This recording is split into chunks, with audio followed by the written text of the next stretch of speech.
una vez más ingresando a vuestros hogares. Pues estamos comenzando ya el tercer módulo, imagínate, con la primera clase del tercer módulo, que es la clase número 9, titulada La gracia de Dios, la gracia de Dios, de nuestro manifiesto, del curso de nuestro manifiesto doctrinal. La gracia de Dios, hermanos, vamos a hacer una introducción.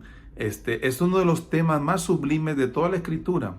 Es el amor inmerecido. Gracia significa amor inmerecido, inigualable e infinito de Dios hacia la humanidad.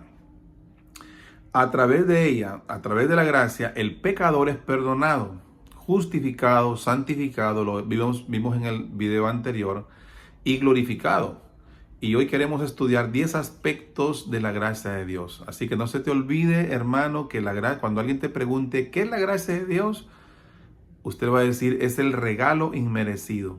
Es el regalo inmerecido. ¡Qué bendición! Número 1, el primer punto. La gracia es un regalo inmerecido de Dios. Efesios capítulo 2, versículo del 8 al 9. Nos dice, porque por gracia sois salvos por medio de la fe, y esto no es de vosotros, pues es don de Dios y no es por obras, para que nadie se gloríe. La gracia, ¿qué significa este versículo? La gracia no se compra ni se merece. Es un regalo que Dios ofrece libremente al pecador. Esto nos recuerda que todo lo que tenemos en Cristo es por su amor, no por nuestros esfuerzos. Lo hablábamos en la clase pasada, ¿no? Que la salvación es un regalo. Entonces, la gracia acompaña la salvación y es un regalo inmerecido. Quiere decir que nosotros, nada puede comprar la salvación, ni tampoco nada puede comprar la gracia de Dios. La gracia de Dios es un regalo inmerecido. Es el favor de Dios. La gracia es como que Dios favorece al ser humano, le da la salvación, una vida eterna, le da una vida, ¿verdad?, bendecida en el Espíritu. Entonces la gracia acompaña este proceso en la salvación. Como punto número 2, la gracia se manifiesta en la elección y el llamado de Dios. Juan capítulo 6, versículo 44 dice, ninguno puede venir a mí si el Padre que me envió no le trajere, y yo le resucitaré en el día postrero. Quiere decir entonces que Dios toma la iniciativa, nos llama, nos convence de pecado, nos da fe para creer y nos conduce a la salvación. La gracia no depende de nuestras fuerzas, hermanos, sino del poder soberano de Dios que obra en nosotros. Quiere decir que la gracia de Dios nos llama, nos provoca en el corazón ir a una iglesia, escuchamos la prédica, queremos acercarnos. O sea, es que Dios toma la iniciativa. No es que yo busco de Dios, es que Dios me busca a mí primero. En ese vacío interior, ¿no? Nos llama a esta gran bendición. Así que la gracia de Dios nos elige y nos hace un llamado. Porque aquí en este versículo dice, ninguno puede venir a mí si el Padre que me envió no le trajere. Es la gracia de Dios que nos atrae a su reino. Yo recuerdo ya hace casi, 22 años ya, que escuchaba las prédicas, ¿verdad?, que se daban el pastor Víctor con la iglesia de Aguadilla, en prédicas que hacían en diferentes lugares de Chulucana. Y ahí el Señor me llamó a mí en el Espíritu a servirle, y hoy por hoy imagínense hasta dónde me está llevando el Señor. ¿Y quién lo hizo? La gracia inmerecida de Dios nos elige. 3. La gracia demuestra el poder de Dios junto al libre albedrío humano. Romanos 8, versículo 28. Dice, y sabemos que a los que aman a Dios, todas las cosas les ayudan a bien. Esto es, a los que conforme a su propósito son llamados. La gracia de Dios, hermanos, no anula nuestra responsabilidad, sino que obra junto con nuestra voluntad. Dios en su soberanía nos guía en nuestros pasos para que todo coopere para bien y se cumpla su propósito eterno. O sea, quiere decir que la gracia de Dios no es que modifica nuestra voluntad, sino que trabaja con esa voluntad, la provoca arrepentimiento, ¿verdad? Y entonces va de acuerdo con el libre albedrío, no nos exime de responsabilidad. No podemos decir, no, es que ahora todo depende de Dios. Muchas cosas dependen de Dios y todo depende de Dios, pero siempre Dios no nos quita esa responsabilidad. Somos responsables, ¿verdad?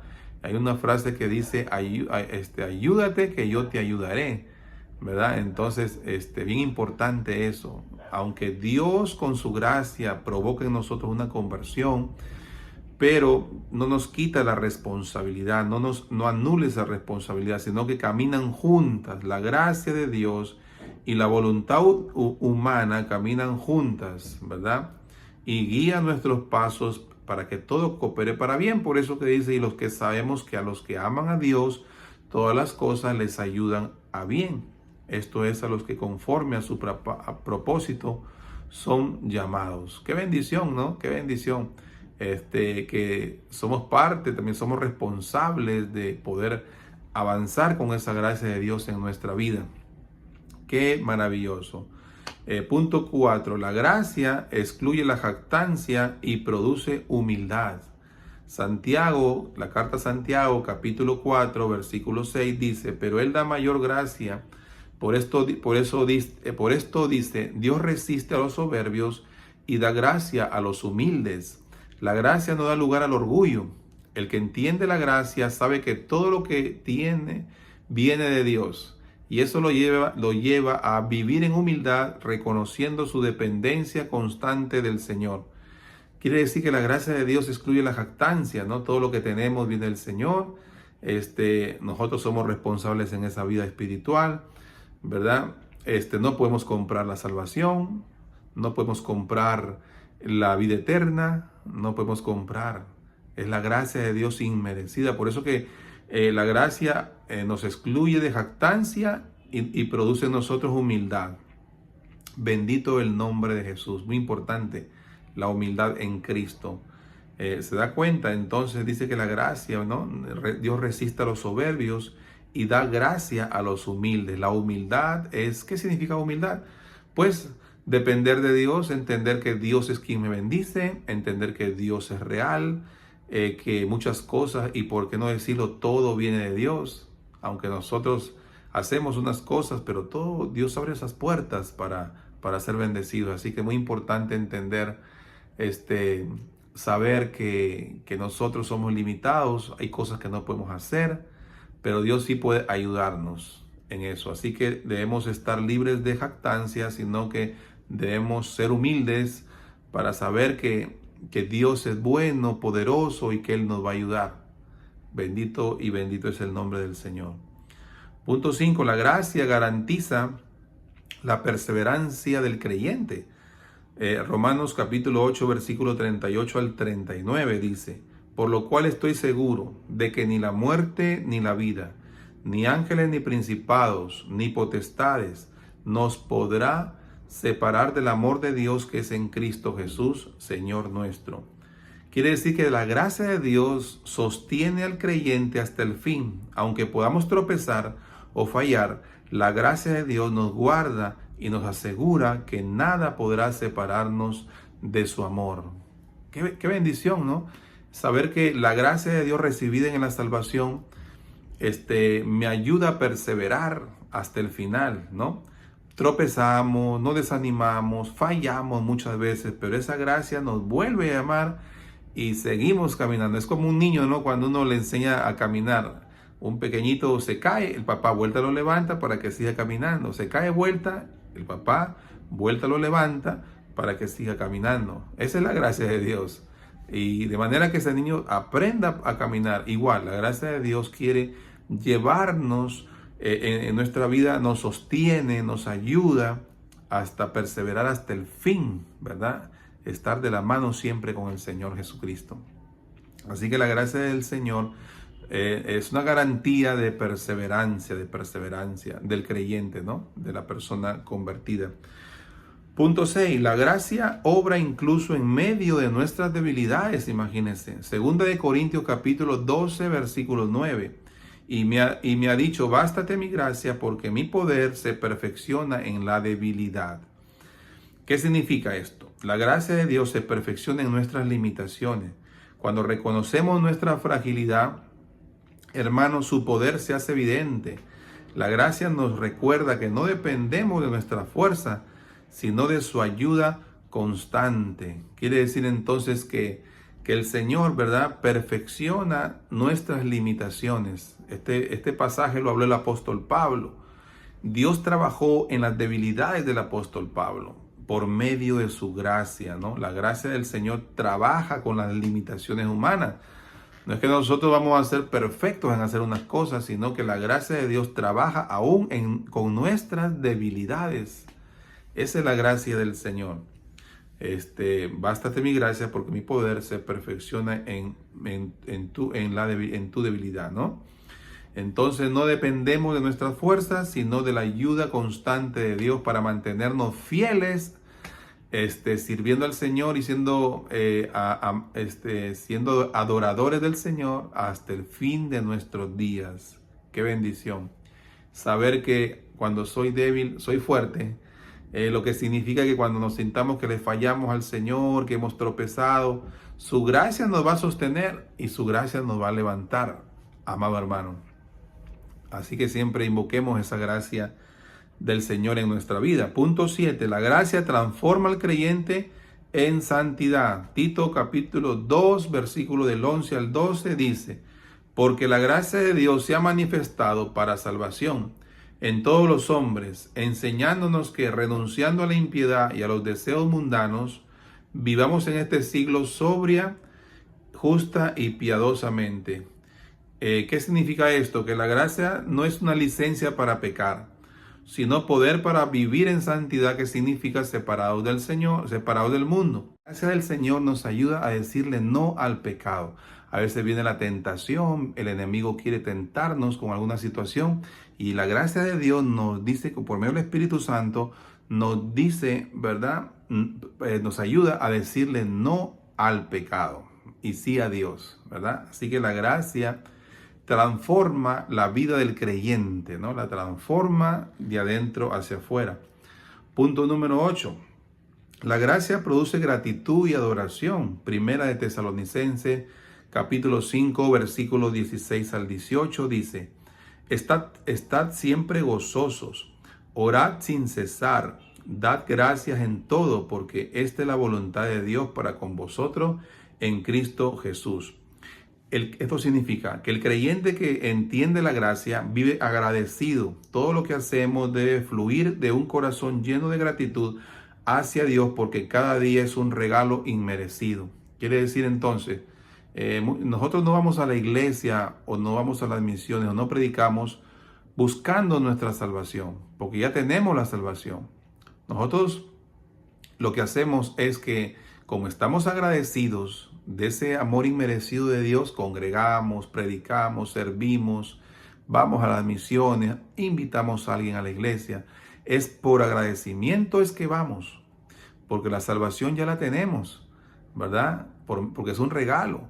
Y por eso que el creyente que entiende esto, entonces vive agradecido, siempre está en la iglesia sirviendo al Señor con mucha y mucha alegría. 9. La gracia nos da seguridad eterna. Juan capítulo 10, versículo 28. Y yo les doy vida eterna y no perecerán jamás, ni nadie las arrebatará de mi mano. La gracia nos asegura, hermanos, que estamos en las manos de Dios y nadie puede arrebatarnos de ella.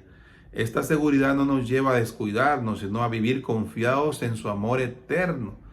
O sea que nada te puede separar del amor del Señor. Quiere decir que ya la gracia ha garantizado tu salvación y ha garantizado una vida de agradecimiento, ¿no? La gracia del Señor nos da seguridad eterna. ¿Se da cuenta? Yo les doy vida eterna, dice este texto. No perecerán jamás, ni nadie las arrebatará de mi mano. Imagínate, o sea que nada nos puede, hermanos, arrebatar de las manos del Señor, porque la gracia del Señor nos va a volver a llamar y nos va a volver a conectar con Dios. Hay una seguridad eterna que una vez que esa alma se convierte de verdad, el Espíritu Santo y la gracia del cielo lo lleva hasta la vida eterna.